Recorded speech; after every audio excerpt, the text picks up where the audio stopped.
My name is Mary, and my husband's name at the moment is Jack. I am 51 years old, and he is 52 years old. We have been married for 32 years and have 2 grown children. Both are college graduates and married, but have no grandchildren yet. We live a comfortable life, and until about a year ago, we had a healthy sex life. We usually made love at least twice a week. About 10 years ago, I had a hysterectomy and started taking hormone replacement therapy Premarin. Sexually, everything remained the same, and I retained the same sexual desire as before. Then, about 2 years ago, a panic arose among my friends about taking hormone replacement drugs. Supposedly, they increased the likelihood of developing cancer and heart disease. I didn't really think about it, but after about a year, I found out that most of my friends had stopped taking Premarin. They strongly advised me to stop too. I called my OB/GYN and asked her about it. She said there is some risk, but she thinks it's acceptable for most women. But it was my decision. She warned me that if I stopped, I would go through menopause. I will most likely experience hot flashes and sweating. I may have mood swings and my sex drive may decrease, perhaps to 0. Sexual intercourse could be so painful that I could not bear it. I thanked her. These were serious consequences. My friends kept pestering me, telling me to stop. That sex wasn't worth dying for. They said they were glad their sex life was over. It was a relief. Their husbands were not happy, but that was their problem. They said that if Jack persists, tell him that you cannot believe that he thinks about his sex more than about you, that he is willing to risk your life for his sexual gratification. This should make him comply. I really enjoyed sex, but I wanted to live so I could see my grandchildren. So I stopped taking this medicine. I told Jack, but I didn't fill him in on all the details of the likely consequences. Within a month, I started having hot flashes and sweating. Over the next few months, my sex drive gradually decreased and I no longer wanted to do it. I know I have to satisfy Jack at least sometimes. Sexual intercourse became unbearably painful. This satisfied him, but did not suit me, and he wanted the same frequency as before. Honestly, I'm tired of doing this. I wasn't getting anything out of it, and I just didn't want to do it anymore. Our sex life was over, and, as my friends told me, I was glad. This was a relief for me, but not for him. All I had to do was explain everything and tell Jack that I couldn't have sex with him like I had before. He didn't take the news well at all. He was very upset, saying that he was not ready to give up his sex life. I told him that I had absolutely no sexual attraction or desire. I was physically, mentally, and emotionally unable to do this anymore.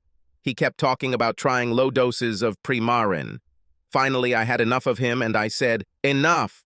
I don't want to hear about this anymore. I can't believe that you are so selfish and think so little of me that you are willing to risk my life just to satisfy your sexual needs. Why don't you grow up and stop whining? It's over. Deal with it and accept it." He just looked at me and walked away. He returned home very late and slept on the sofa. He sulked for a couple of weeks and gradually seemed to come to his senses. Our lives are pretty much back to normal, just no sex. And there was no intimacy. He stopped hugging and kissing me, and there was no tenderness. In bed, he turned his back to me. I realized that I didn't care. I didn't want any physical contact with him at all. About a month later, instead of going to bed after we showered, he started staying up late. He told me he wanted to watch TV to relax. At first, he did this a couple of evenings a week. Then he stayed almost every night. I wondered why. He had never really been interested in television before, especially late at night.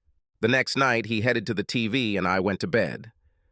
About an hour and a half later, I woke up and had to get up to go to the toilet. And he wasn't in bed. Having finished, I entered the room. The TV was on, but Jack wasn't there. I saw that the light was on in the office and went to the door. Jack was sitting in front of the computer and watching a movie for adults. Jack's shorts were pulled down to his ankles. He was engaged in self-satisfaction. He had a towel on his lap. Jack moaned with pleasure. I knew that he was on the verge of no return. At that moment, I entered the room and shouted loudly, "So this is what you do in the evenings in front of the TV!" He started to stand up and tried to turn around, but got caught in his shorts. which were pulled down below his knees. He lost his balance, dropping his towel when he caught the back of a chair. Finally, he straightened up and pulled the towel over himself. He then pulled up his shorts and looked at me. It was almost comical. It would be ideal if it was filmed with the credits America's Most Embarrassing Home Videos. I started with a question. What are you doing? I can't believe that you, a grown man, can't control your sexual urges. You need to sneak off to the office to watch some adult movies. I can't believe you could humiliate yourself and me like that. I have absolutely no respect for you anymore. He replied, well, if you hadn't decided that our sex life was over, I wouldn't have done this. It was your decision. You suggested that I could just turn off my feelings because that's what you wanted. Well, I can't and won't try to do that. I, a physically healthy, sexy man, I simply cannot live without sex. This is what my body requires. Me watching adult videos and doing this doesn't hurt you, and it certainly doesn't hurt me. It doesn't harm anyone. At least I'm not cheating on you with other women. I shot back. You? With other women? This is laughter. Look at you. You are 52 years old. Half the time you don't shave, you're at least 30 pounds overweight, and your clothes are anything but fashionable. You look like a bloated sausage. You are a slut. I pointed at his belly and said, the only way a woman could satisfy you in bed is if you paid her. I'll tell you what. If you can find a woman who wants to sleep with you without you paying her, I want you to bring her home and have sex in our bed while I watch. I'm not the least bit worried about this because it will never happen. I saw tears begin to appear in his eyes, but I continued. I slowly looked him up and down with the most disgusting look I could muster. I said, you won't sleep in our bed. You can sleep here in the office with your computer slut. And I better not find any stains on my furniture or carpet. Then, in my most poisonous voice, I said, you are disgusting and pathetic. Then I turned and walked back into our bedroom and slammed the door. I was very proud of myself and had no problem falling back to sleep. The next morning I got up and noticed that Jack had already left for work. I think he quietly got dressed and left. I was pretty hard on him and said some pretty cruel words. And I can't believe I actually made him cry. But I decided that what I did was the only way to make him understand that our sex life was over. He just had to accept it. I went to work, knowing that it was for his own good. I always come home from work before Jack. I went into our bedroom to change before dinner and noticed that most of his clothes, shoes, and toiletries were gone. He must have come home at lunchtime and brought out his things, but where? I knew he wouldn't actually leave, so I checked the spare bedroom upstairs. I was right. It was all there. I changed my clothes and set dinner on the table when he arrived. I told him to sit down and eat while it's hot. He did so and ate without saying a word. I said, I noticed that you moved into the spare bedroom upstairs. He ignored me. Could you tell me why? He looked at me intently and finally said, last night you made it abundantly clear what you thought of me. The very sight of me disgusted you, so I am sure that you will never want to see me in our marital bed. Although, in fact, this has not been a marital bed for quite some time. It's just a place where we sleep. I think you'll be pleased. I said, I just didn't want you in our bed last night. I didn't want you to move. You are acting ridiculous and childish. All I want is for you to understand and accept that our sex life is over. I don't want to fight with you anymore about this. Sorry. I was a little rude, but it was the only way to get this across your head.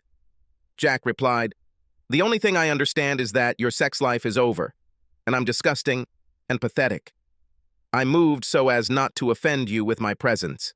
This way, if I want to watch dirty videos, I can do it behind a closed and locked door. I will not subject you to this humiliation. Then he went upstairs. I was stunned. I did not expect such strong resistance or indignation. About 45 minutes later, he came downstairs wearing gym shorts and a t-shirt and headed for the door. I stopped him and asked where he was going. He said, you were right about one thing last night. I'm an overweight slob. I allowed myself to relax. I renewed my membership at Bally's Fitness and am going to work out.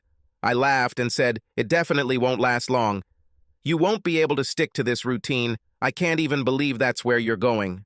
I'm guessing you go to one of those adult video stores to watch something new and retire to one of the private booths. He just looked at me and I saw the pain in his eyes. Then he left. I opened the door and shouted, "I'm going to test you and see if you're going there." I waited 15 minutes and went to the fitness center. Of course, his car was in the parking lot. I walked up and looked out the window. He was there, running on the treadmill. I was convinced that this time he was telling the truth. I went home and went to bed. This morning, I saw Jack as he was leaving. He just looked at me and then walked away, without saying a word. Things weren't going the way I imagined. I decided to step back and let him calm down. All I managed to do was completely piss him off and push him away. This really wasn't what I wanted. I really still loved him. Perhaps I went too far with him. I had already prepared dinner when he returned home.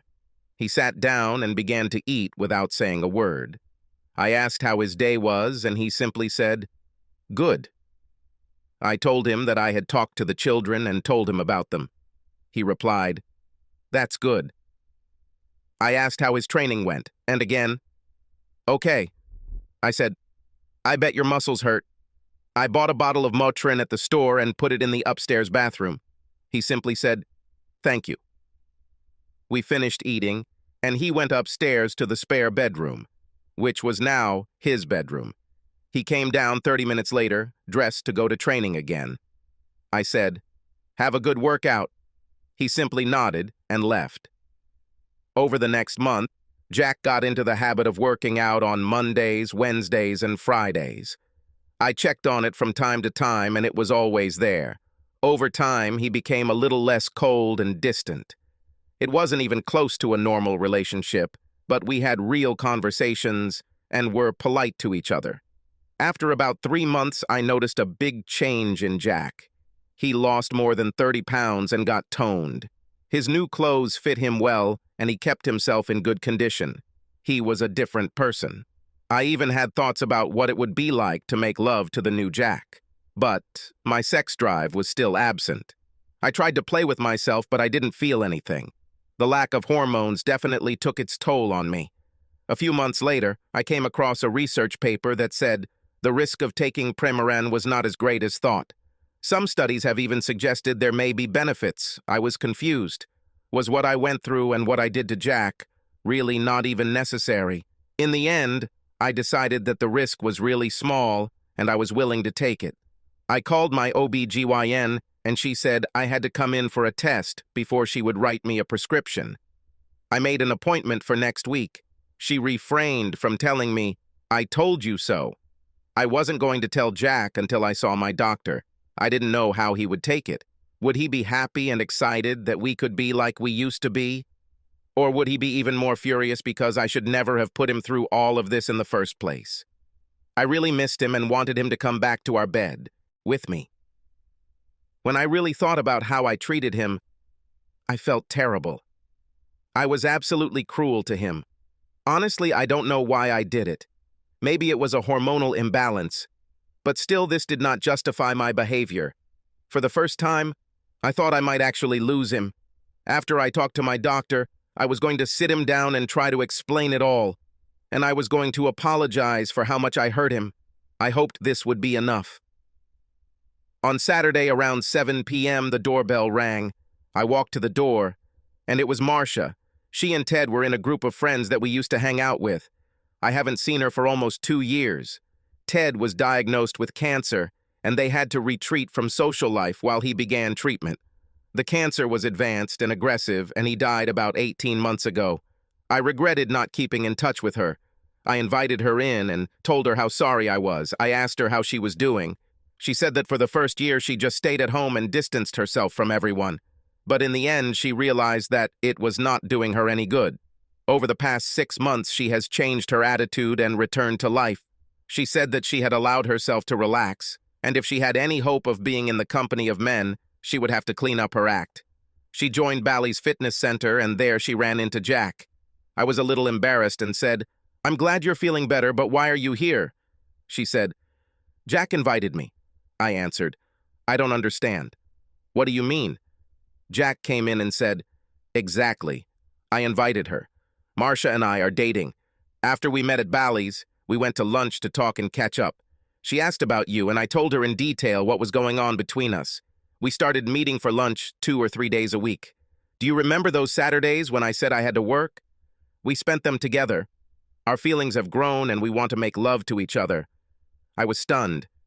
He said, remember when you told me that if I found a woman for sex without paying her, you wanted me to bring her home and have sex in our bed while you watched? Well, here she is. Hope the sheets are clean.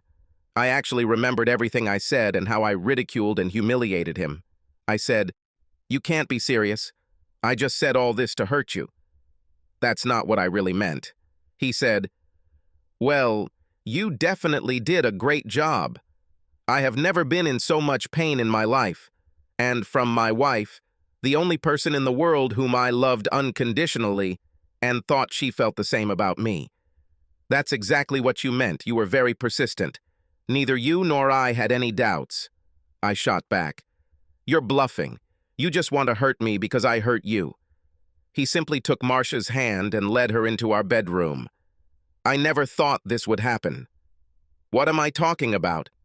Obviously, I was a real fool. I slowly got up and went to our bedroom. They had both already undressed, hugging and kissing.